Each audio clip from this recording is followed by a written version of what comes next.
Welcome back to the No Problem Parenting Podcast, where we choose to deal with and overcome the behavioral and emotional challenges within our home. Hey there, you guys. I'm Jaci Finneman, and after 30 years and with more than 40,000 hours of working with countless kids and families, I am here to support you, the parent, so that you can help your child. Determined, loving, and well-meaning parents, just like you listening today, hire me to become the confident leader that your kids crave you to be. Because, many parents were frustrated, we're feeling sorry for, or we're frankly sick and tired of fearing for our kids' future.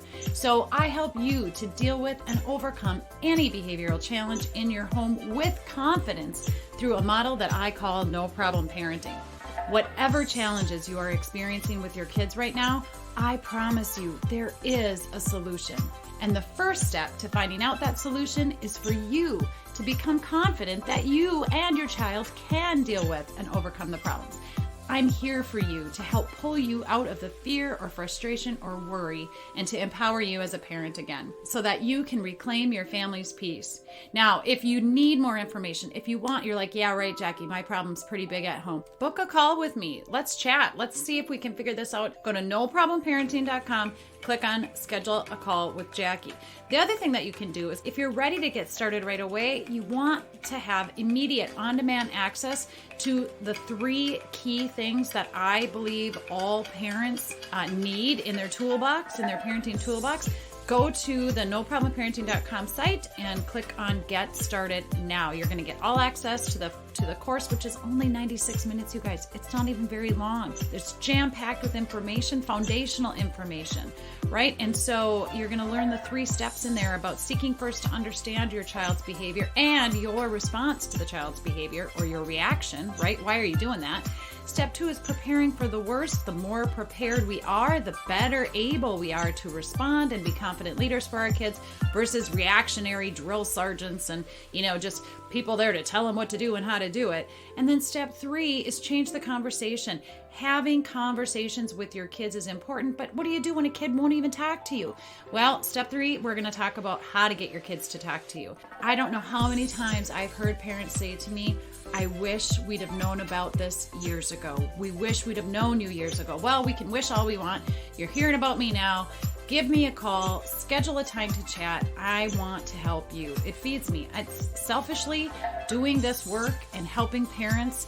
It feeds me. So do me a favor, give me a call and let me see if I can help you. All right, let's get into the episode today, which is all about resistance. What is resistance? Where does it come from? And what do we do when our kids resist our direction and our guidance? Okay, as we get into the episode today about resistance, I want you to take a moment to think about the relationships that you have both at home and at work. You see, No Problem Parenting, yes, it's directed towards parents. It's really going to give you some great foundational ideas on how to interact and have conversations with your kids. And it also helps with any relationship. These techniques or these tools can be applied across all your relationships, whether at home or at work, with extended family, etc. So think about your relationships in general right now. Are they mostly cooperative or are they mostly resistant? Are you feeling like, geez, no matter who you talk to or who you interact with, there's constantly some kind of irritation or frustration? And then you're going to, if that's true, you're going to want to use these techniques on yourself first, to be honest. You're going to want to look at your own resistance first. But if you're kind of like thinking about these relationships right now and you're like, one person is standing out, maybe that's your kiddo, and you're having some kind of challenge with them and it's really weighing on your mind, we're going to talk, I want you to focus about that person. And it could be things are going okay at home, but there's some kind of resistance going on at work with a colleague and it's affecting sort of your mood when you get home. So think about the relationship that stands out most to you right now as a resistant relationship. That's the person I want you to focus on today as I talk about resistance. Okay, I want you to just have that person in mind. Thinking about that person, what happens when either you or that person becomes resistant? So let's think of it as a kiddo right now. And what happens when your kiddo becomes resistant to your feedback and your direction? Think about the last time that happened for you. Was your child defensive? Did they argue with you? Did they refuse to do what you asked them to do? If it's a toddler, did they wet noodle on the floor? Do they run away from you when you try to, get them to do something? Does your teenager roll their eyes at you and just like, oh, whatever, and shut down or just walk away? I'm going to challenge you today to think differently about why your kiddo is resisting you. I want you to think differently about their behavior. Instead of thinking about it as something that you need to discipline or correct, I want you to be curious about why your child is behaving that way. Okay, so that's our focus for today. Put aside your judgments of your relationship with your kiddo for just a moment and think about this. The resistant behavior that your kiddo is displaying, I want you to think about that as a coping skill for something. All right, and sometimes that coping skill, the wet noodling, the back talking, the lying, the stealing, whatever it is that's happening with your kiddo right now, I want you to think about that as a coping skill. And that coping skill is triggering a defensive response from you. And why is that happening? Well, it's likely because that defensive response has come from a place of previous experience in your life. Some sort of memory of somebody doing that you found or you thought was unacceptable, that you were embarrassed by, that you were hurt by. Maybe there was arguing in your home when you were growing up and you just couldn't stand that. And so it triggers you now when your kid argues with you. But think about this as a coping skill. And then I want you to acknowledge your kiddo's defenses or coping skills. And we're going to learn how to accept the reality of why they cope the way they do, because that's going to help us respond differently. We're going to take it less personally when they backtalk or they wet noodle or they disrespect us. Okay, we're going to take the personalizing of that out just a little bit so that we can be a confident leader for them. Just doing this alone can decrease or eliminate the resistance from your kiddo. When they don't get that normal response from you or reaction from you of anger or demanding or telling them what they need to do, that in and of itself is going to help your kiddo become curious. And you've heard in other episodes me talk about when we get our kids curious about what we're going to do, they're in that front part of their brain and they're less likely to be in fight or flight. Okay? So there's really not a need when your child misbehaves or does something that normally you'd be upset by, because it's disrespectful or they're just not doing what you asked them to do. There's no need to respond with frustration, anger, or defense. It just becomes so natural that we do.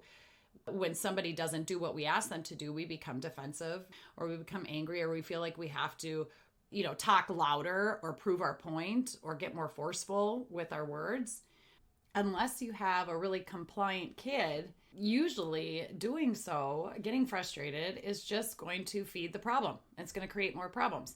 Now, of course, there are times when a stern or firm no is warranted, especially when there's a safety concern. There's some sort of risk of safety. Then obviously you need to do whatever you need to do in the moment. Your fight or flight's going to kick in and you're going to take care of the situation. But what I'm talking about today and what I want to teach you about today is that your frustrated or reactionary response, that doesn't need to be your go-to response, okay? We need to lead with empathy and understanding while at the same time not personalizing the negative interaction, the backtalk, the misbehavior. You can be in emotional control, and when you are in emotional control, it's going to enable you to handle the behavior or the situation much more quickly while preserving the relationship. And we let the problem be the bad guy and not you. Now, in the Resistant Relationships workshop that I do, I go into a little bit more depth about looking at yourselves first, because it's really important to know what kinds of things are your triggers, what makes you upset, what areas of your life maybe do you feel you're inadequate in or you're not doing a good job in, and you're taking that home, taking those emotions out on your kids. What kinds of stressors are you experiencing that maybe influence your decision making and the way that you're parenting or the way you're responding to your kids? And then also I talk in the workshop about experiences or memories that you've had that cause you to react to negative behaviors, tense or frustrating behaviors from your kids and from anyone. But we won't be getting into all that today. Just take a minute when you have some time. Take a minute to think about what are the things that trigger you. If it's your kids back talking, well then take a look at that. What can you do to prepare for the next time your kids back talk so that you respond instead of react? Sometimes we try to control the outcome of the misbehavior, and we try to control the way our kids respond to us, which we really don't have a lot of control in the moments, right? That comes later with the way that we discipline them. But sometimes we get so stuck in the habit of resistance and we think way too far in the future. My kid's misbehaving, and so they're going to turn out wrong. They're going to get into all kinds of trouble. And we just assume that, the behaviors are so bad that things aren't going to get better. And so we're constantly focusing on just the problem, AKA the misbehavior. And where it really gets tricky is when we put too much of our own emotion into it. And we really feel like our parenting, our child's behavior is a reflection of our parenting. And so we have to control this. We have to fix this. We have to solve this. We have to get them to behave. And that's where things get really tricky, and you get caught into the resistance, and you end up being in a tug of war in your relationship with your kids. And again, with anyone. Resistance actually equals control. And being in control makes us feel safe and secure. It empowers us and it protects us. And there's nothing wrong with being in control. We need to be in control, right? We teach our kids. We want our kids to be in control of their bodies and their words and all the stuff, right? Control helps us feel like we're in charge. And when we're in charge, we feel more capable. And so that's the same with your kids. So think about that in the moments where you're arguing or you're battling with your kid. If you're playing tug of war and just trying to see who's going to win the control or who has the most control, that's probably why you're beating your head up against a wall if you're having chronic problems with your kids or chronic misbehavior with your kids. So I want you to be the confident leader. You are the adult. You can recognize when your kid is just fighting for control because maybe they don't have control in some other area and they need to compensate. And it's safest to do that with the people in your own home, right? With your parents. They always behave better. Almost always, I shouldn't say always. Behave better for other people, right? And then they take it out on their family members. You do the same thing as a parent. We perform better at work or we behave better at work and then we're frustrated, but we get home and then we let it all out on our loved ones. So just be aware of that.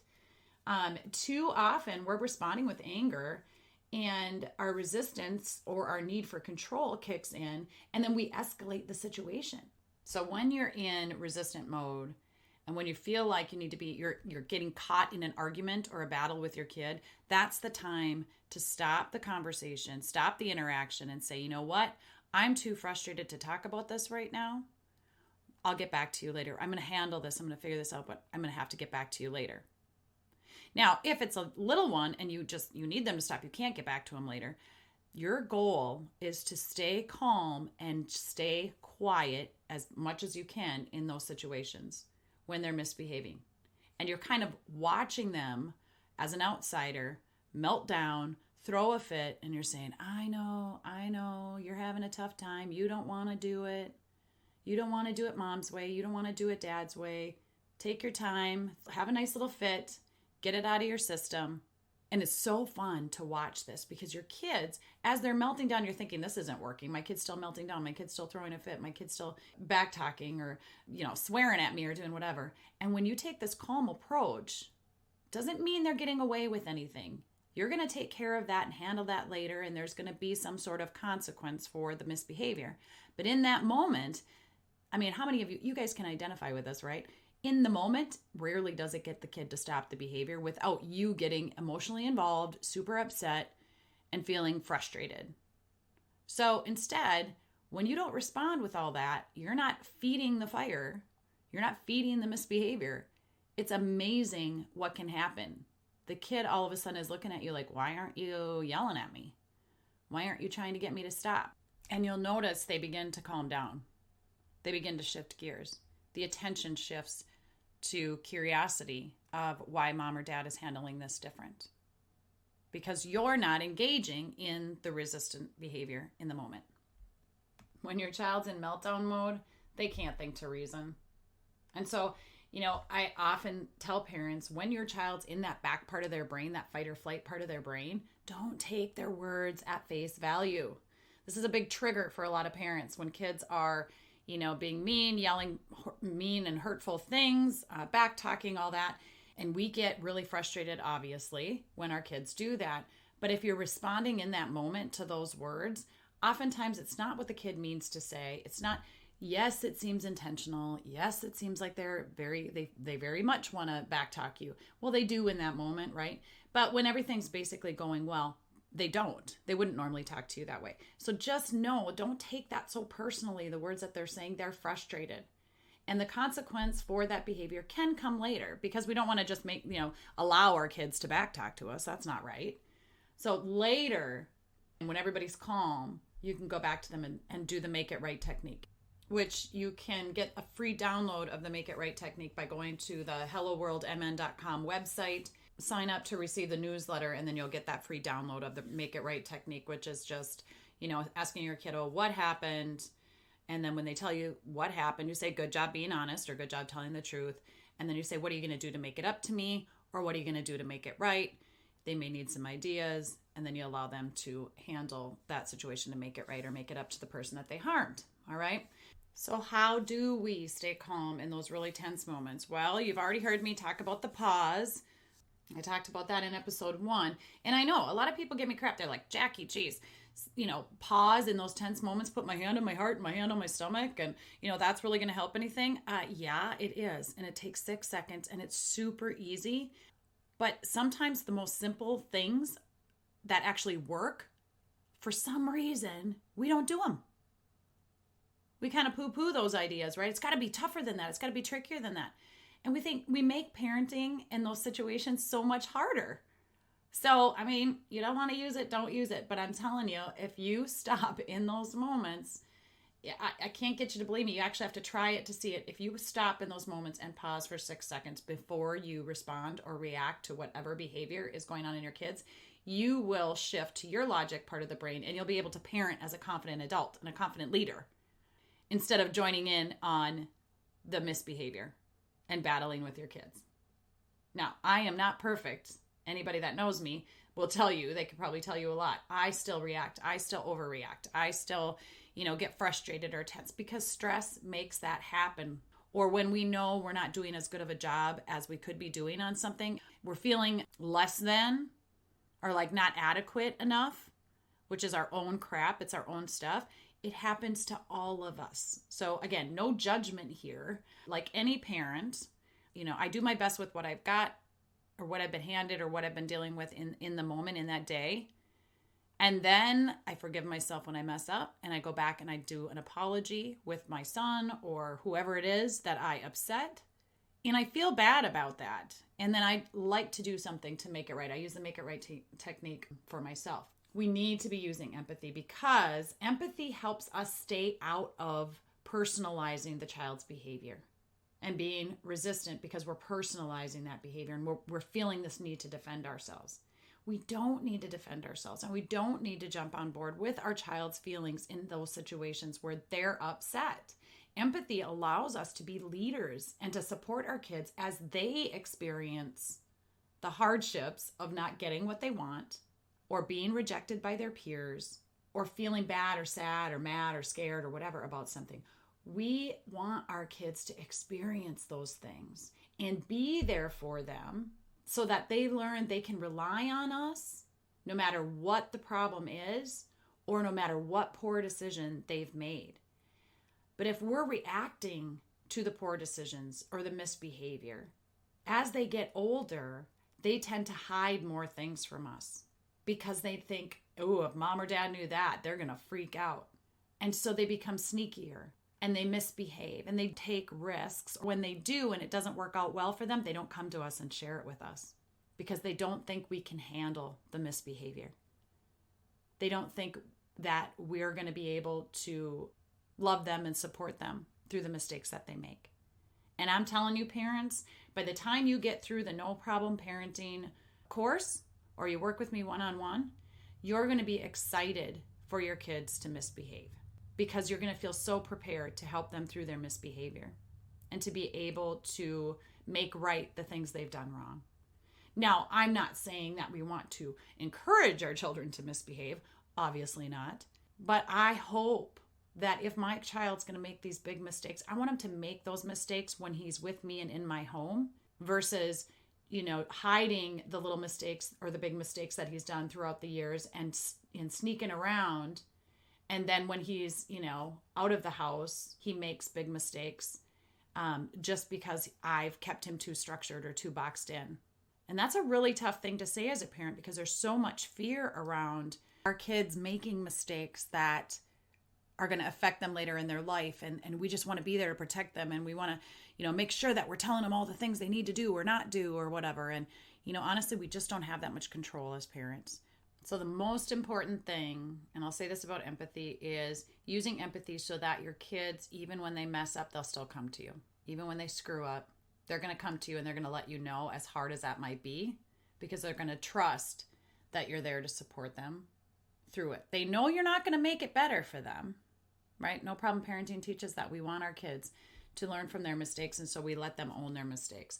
We allow them to make right what they did wrong so that they can feel good about themselves from the inside out, not just doing so because, not just making things right because you said so. I talk more about that in episode 23, I think it is, where I talk about how saying I'm sorry isn't enough, and you learn more about the make it right technique. And then there's a link in there for the download as well. So, all right, you guys, resistance creates resistance. It's like a rubber band. Don't engage in when you feel like your kid is just, they have to win. Arguing with them isn't going to work. Demanding, getting stricter might seem like it works in the moment. Rarely does it help the relationship, and there is a much better way.